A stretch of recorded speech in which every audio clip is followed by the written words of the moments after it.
Comptez les bulletins. Scénario. Dès que les bureaux de scrutin ferment leurs portes, les scrutateurs sont chargés de compter les bulletins. Les greffiers peuvent offrir leur aide en inscrivant les résultats, mais ils ne peuvent pas toucher les bulletins.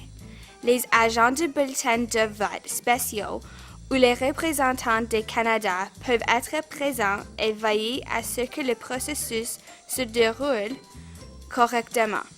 Les bulletins seront tirés par les scrutateurs en fonction de deux catégories distinctes.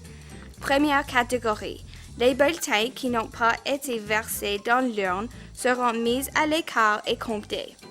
Refusé. Un bulletin de vote remis au scrutateur par un électeur qui refuse de voter parce qu'il n'est pas satisfait des options qui sont offertes à lui. Annulé. Un bulletin de vote qui n'a pas été placé dans l'urne parce qu'il n'est pas correctement marqué ou qu'il est déchiré et par conséquent échangé pour un nouveau bulletin. Deuxième catégorie.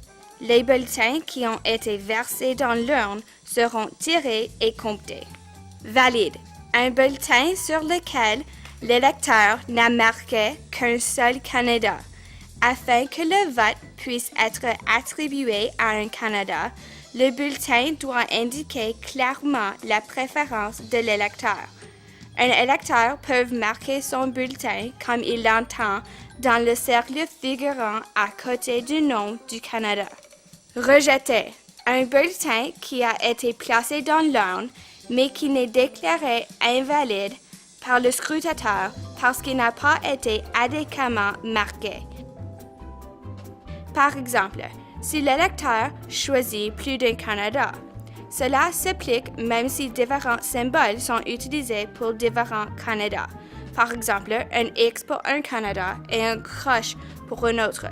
Le bulletin s'est également rejeté si l'électeur marque son bulletin d'une façon qui permet de l'identifier.